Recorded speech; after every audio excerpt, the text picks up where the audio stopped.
This is Marcus K. Dowling, the Nashville country music reporter of the Tennessean, and I'm here at Nissan Stadium for the first night of CMA Fest with somebody who's been here a couple times before. Zach Brown. How you doing, man? Doing awesome. Good. Excited to play. Yeah, so 13 albums, 14 number ones. That's an incredible piece of work right there. Take me into that. I've just been working hard for a long time, man.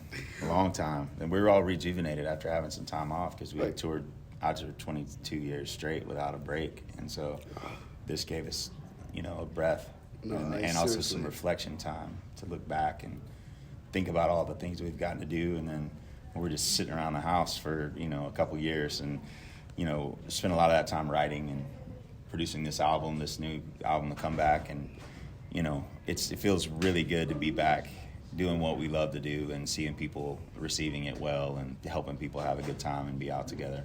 Right. So I wanted to ask you about that because you guys are the road dogs. Like when it comes to modern country and really putting in the miles and seeing the fans and touching the people. That's something that Zach Brown Band is really known for. So I wanted to ask you about when you come to an event like this and you get what you guys are doing already, but at this maximal size. Yeah. Thoughts about that? Yeah, I love this because we get to cross-pollinate with a lot of fans that maybe don't come see our show. Right. And you have to really see our live show to understand what we do. The songs that have been on the radio has been such a blessing, but until you come see us play, it's a whole different thing. So getting to be out tonight and try to win over a bunch of new people, we were just like raiding barbarians, going out and playing for people and trying to win over crowds, God, so take me into that, honestly.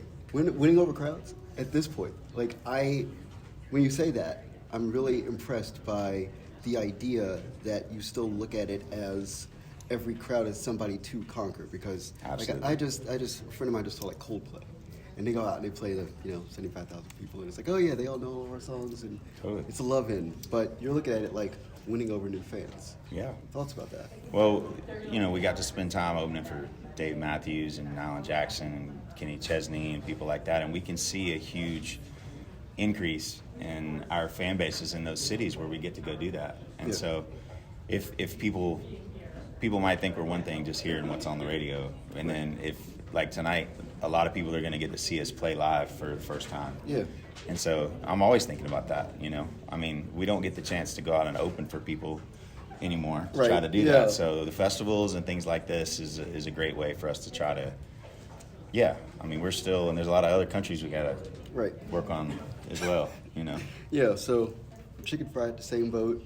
I think that those are, it's like a bookend thing to me. When you look at a spread of a career, what are the ties that bind to you as far as because you guys, a friend of mine calls you guys the biggest vibe band in the world. It's you come in, it's a good vibe, it's a good time. So if you could take me into what that looks like for the spread of a career. Man, it's our voices and our instruments, our band, and you can't buy momentum and you can't buy culture. You have to build it over time. And I think, the dedication that we've put in, I think I've played 5,500 shows or something like that so far in my life. And so, as far as paying our dues, I don't think you can pay any more dues than we've paid. So no, of course. But that earns us a chemistry with each other. Right. And so being able to, you have your whole life, they say, to write your first record. Right. And so, but now having the space and having time, it destroyed a lot of my businesses, a lot of things that I had going, but it freed up a lot of headspace. Right.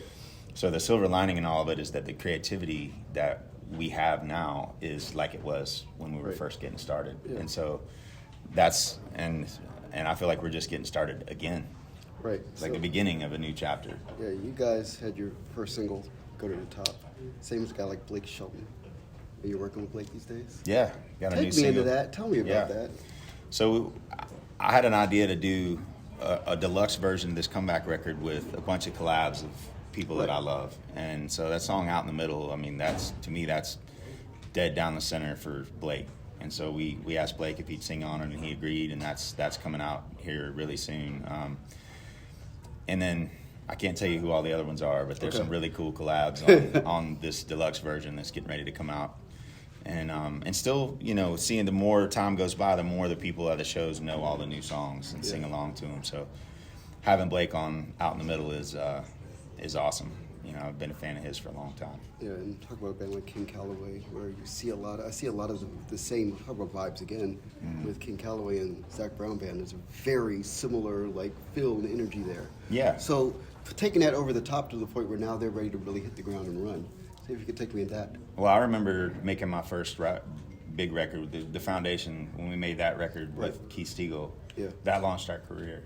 And so the record that I just made and produced for King Calloway and wrote the record with them, is hopefully going to do that same thing for them. And so getting to like pay it forward and help them build a body of works that's like the beginning. So when they go out and play live and the songs that are on the record are killer, they're all incredible musicians and singers, and proud of what we've made with them. And at midnight tonight's their first single will be out. Yeah. And so that's the one we're playing.